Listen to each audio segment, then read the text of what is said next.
What's up, everybody? Welcome to the Stocks channel. My name is Cory, and today's episode is going to be your stock market weekly update, and we'll be doing stock market technical analysis on all of the different sectors. We will start out by looking at the ticker symbol SPY, which is our SP500 ETF. So before we get into the charts, please go ahead and smash that like button to help me out, and subscribe to the channel to follow along on all of my technical analysis updates. Now let's go ahead and crack open these charts and see what's going on in the stock market. So before we dig into the technical analysis this week, I want to go ahead and address some of the comments we've been getting that have been really addressing some of the things going on with the Fed and the economy and the things around us. And I want to remind everybody that we're doing stock market technical analysis. So when we talk about technical analysis, we're talking about a trading discipline employed to evaluate investments and identify trading opportunities by analyzing statistical trends gathered from trading activities such as price movement and volume. So when we talk about technical analysis, we're going to be studying charts. We're going to be looking at things like trends and price action to determine whether the stock market is more likely to go higher or lower. We are not interested in a lot of fundamental things going on around us, and we're not interested as much in what the Fed and the US government are doing. While those things can play into different strategies,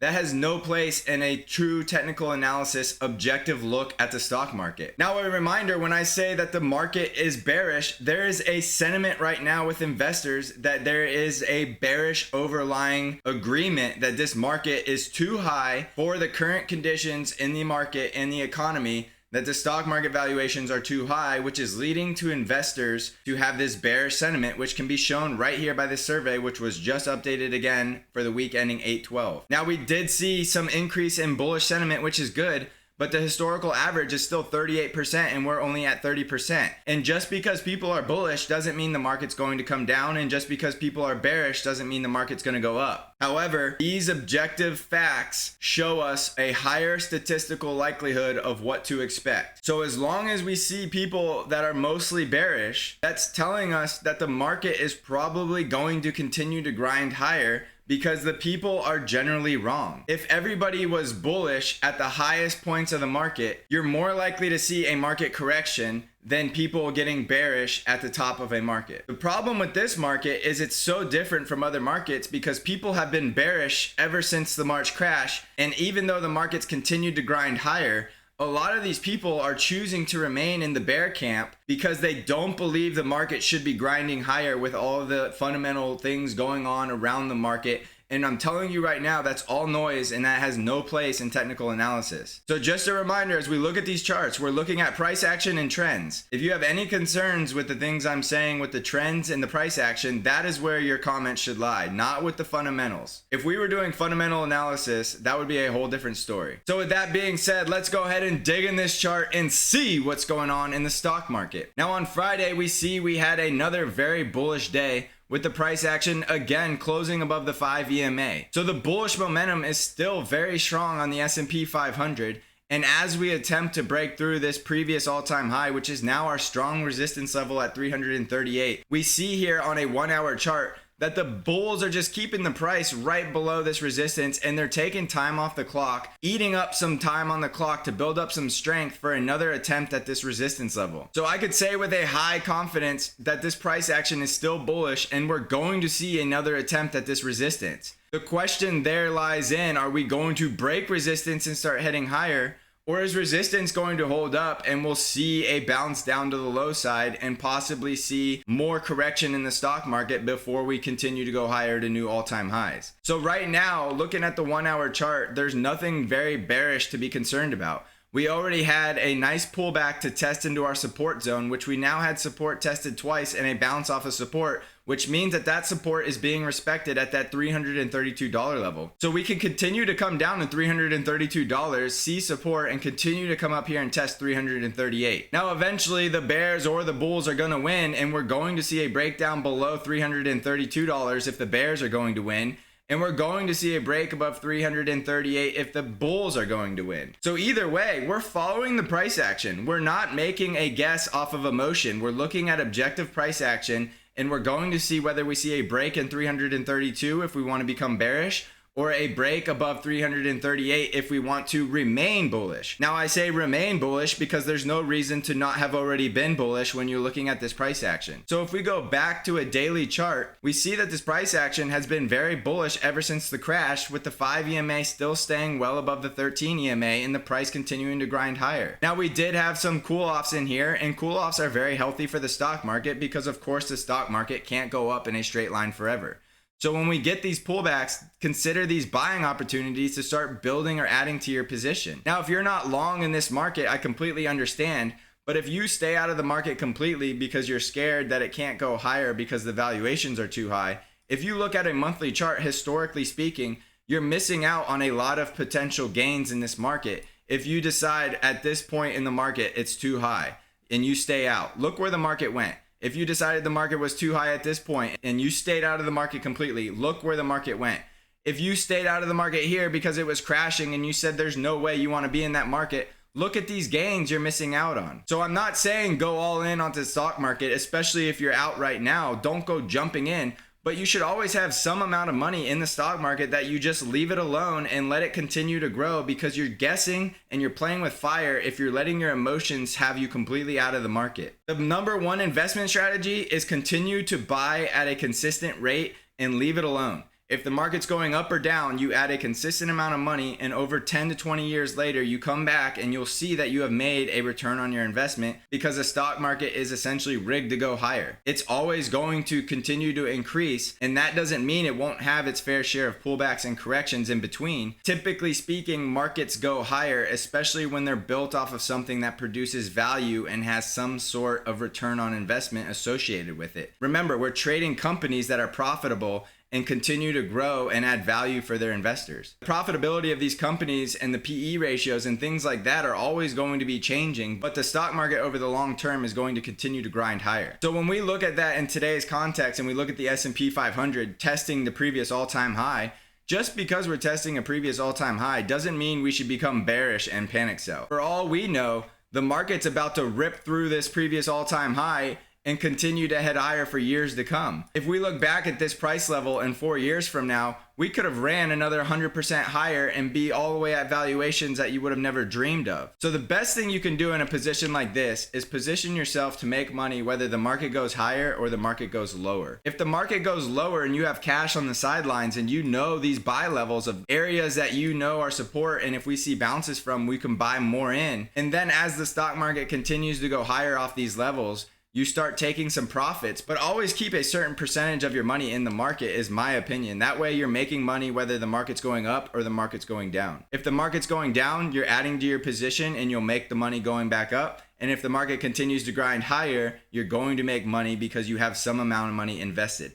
And that percentage will vary for everybody. For me personally, I like to leave about 1/3 of my money always in the market. And even if I'm bearish and think the market's going to correct, I leave that money alone, because we always know the market can do what we least expect. And nobody would have expected this crash followed by this recovery.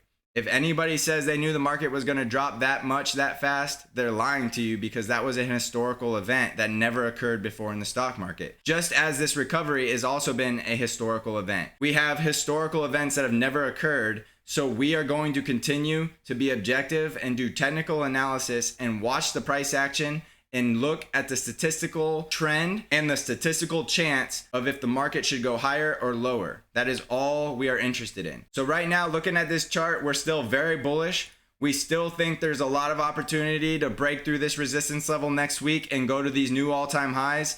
And like I said last week, I do think there's opportunity for short squeezes as we see people on the sideline, which we know people are on the sideline because there's people that are very bearish, which mean they're either shorting or they're selling, or they're in cash waiting to get in. We could see this FOMO opportunity, which could have a melt up, and we could actually get all the way into the 350s very quickly. Now, once we get into those new all-time highs, we do have to address that there's some downside risk to this market. And if you've been following along on my technical analysis, I've been telling you to watch these gaps. We have gaps at $330 and we have gaps at $327. And we know that gaps typically get filled. So if gaps typically get filled and we know there's risk in this market, we're watching those levels first and foremost. We want to see the market pull back into these ranges. And if these ranges were to come from where we're currently trading, we're only talking about a 3% pullback. So there's no reason to be super scared or super bearish in a market that only has about a 3% pullback before we find a ton of support. Market cools off, investors now see an opportunity to jump into this market, and we know there's cash on the sidelines. So any chance investors have to jump into this market and they change from the bear camp to the bull camp, which we see there's more people in the bear camp and less people in the bull camp, which means that that money will only be positive cash flow in the up direction.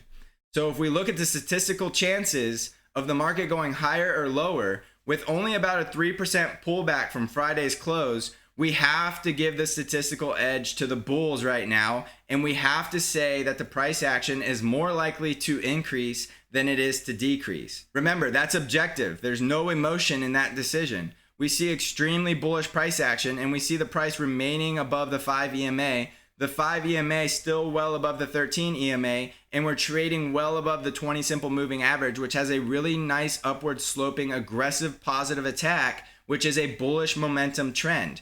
And the last thing you want to do in the stock market is fight the trend, because the trend is your friend, and if you go against the trend, you're just a salmon swimming upstream waiting to get eaten by a bear. So the bears will come, but trying to predict when the bears come is a loser's game. So the best thing we can do right now is follow this price action and wait until we have some bearish indications. And if you're not sure what bearish price action looks like, go ahead and hit that subscribe button right now and follow along on my channel, because I am here and I will tell you when we see a reversal in this trend and when to expect to see that correction. So right now, I still believe we're in the fifth wave of the Elliott wave analysis, and that fifth wave has us going at least into the 340s.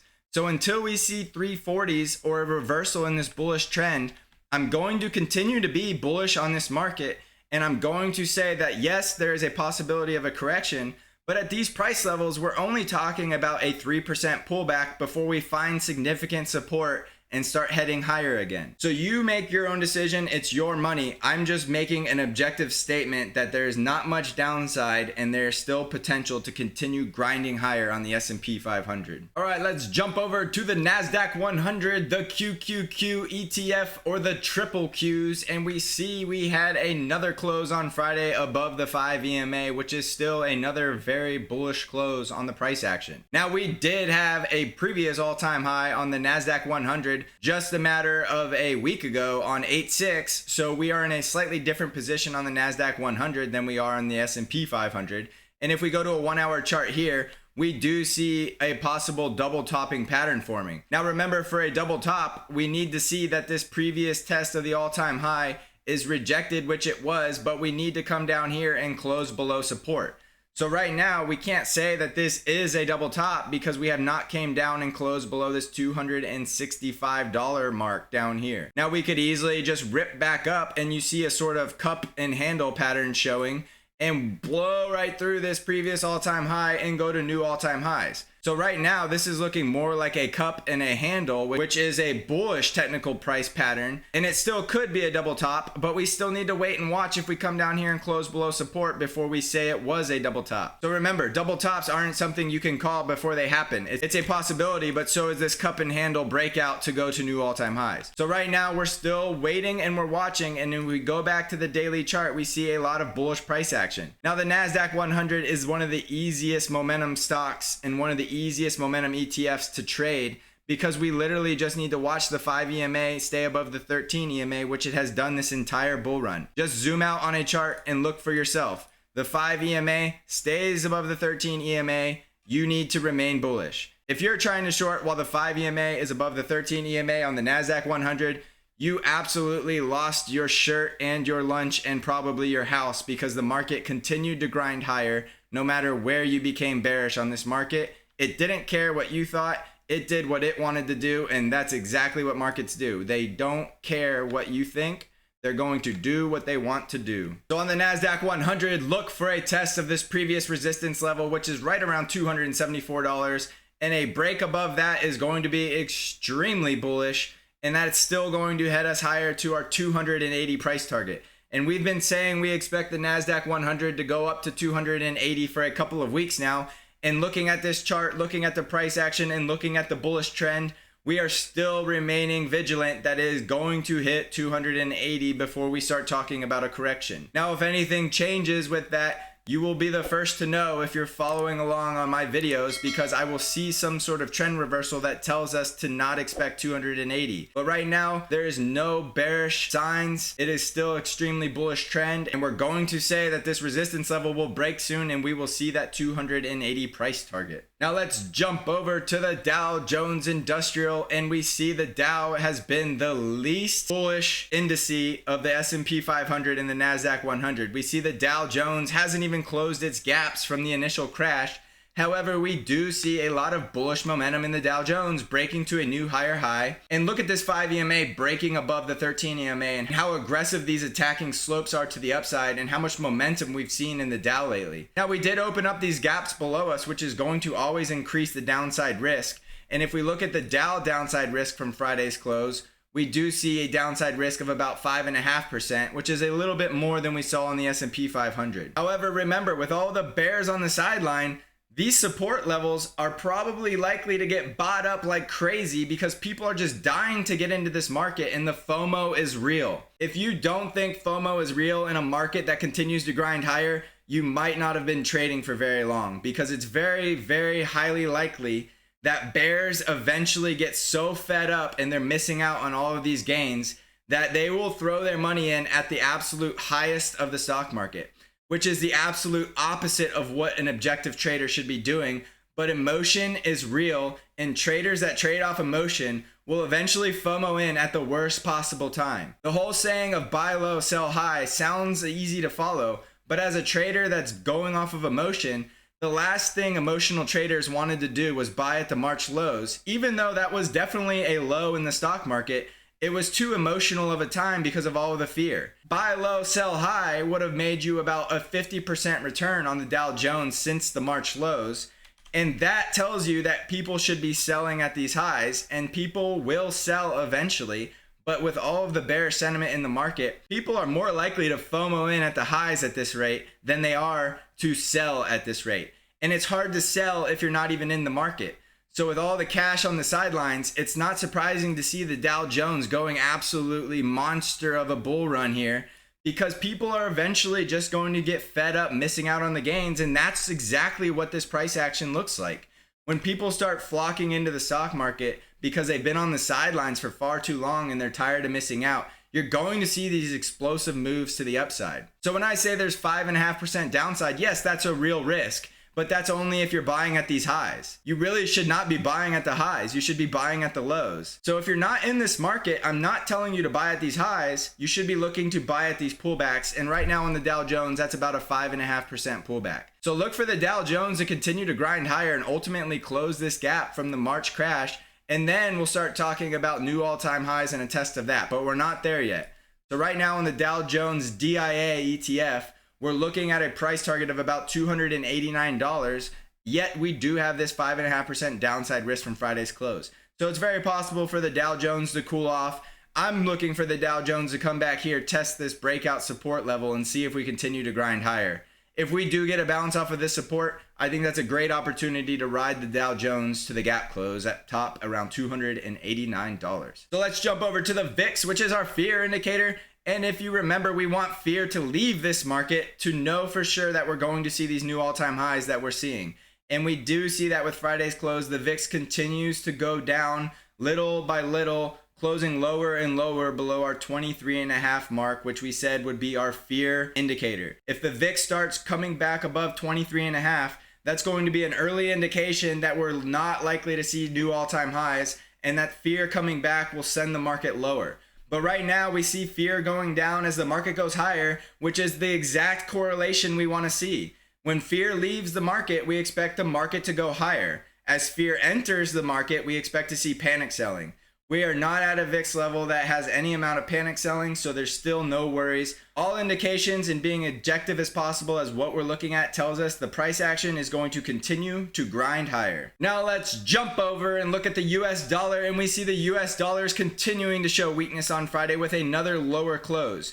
And as long as the dollar continues to show weakness, we expect to see asset prices continue to inflate, which only further proves the point that stock prices are likely to continue to go higher. Now, it is likely that the dollar could eventually bounce off support and come back up here and test these resistance levels and ultimately maybe show some signs of strength. But it's also likely that the dollar is just consolidating its downward trend and is going to continue down. So right now we see the dollar correlating with our theory that asset prices are going to continue to increase. And that is all we are watching on the dollar. As the dollar weakens, we expect assets to continue to go higher. And as the dollar strengthens, we would expect to see asset prices correct a little bit. So if we look at some of the other sectors, we see financials is doing very well, closed the gap below and looks to be coming down, testing support and bouncing higher. So I'm still looking for financials to come up here and bounce and test the 200 simple moving average. And once it gets there, look for a close above to be a bull and head higher and form a new higher high. Or look for a rejection of the 200 simple moving average if you're a bear and look for prices to head lower. Right now, all signs point that the financials are going to test their 200 simple moving average. And again, still a very bullish indication that the SP 500 is likely to head higher. If we go to the industrials, we see the same exact story with a breakout, a test of the breakout, and we're continuing to bounce higher. Now, the industrials have already formed a higher high, and you know higher highs and higher lows are very bullish. And we have higher highs and higher lows in the industrials. We're being objective and we're looking at the technical analysis on this chart, and all signs point to what? Bullish. Looking at healthcare, we see healthcare still taking some time to consolidate its gains, and we still see a bullish trend with the 5 EMA well above the 13 EMA. So healthcare still taking some time off the clock, digesting some of this recent move before getting ready for its next leg higher. No concerns here, still a very bullish trend. We see the 20 simple moving average holding up very nicely here. And we see the Bollinger Bands narrowing in here, which tells us that price is consolidating and volatility is exiting the healthcare industry, which tells us that prices are going to continue the trend and the trend is higher. Going back to the S&P 500, remember we're still expecting another test of the all-time high previous resistance at this $338 level. And at this rate, with this price action and this bullish momentum, we are expecting to see a break into the 340s. So I hope this video helped you all out. And if it did, please remember to help me out by smashing that like button and subscribe to the channel if you want to follow along on all of my technical analysis updates. So thanks for watching. And as always, I will see you in the next episode.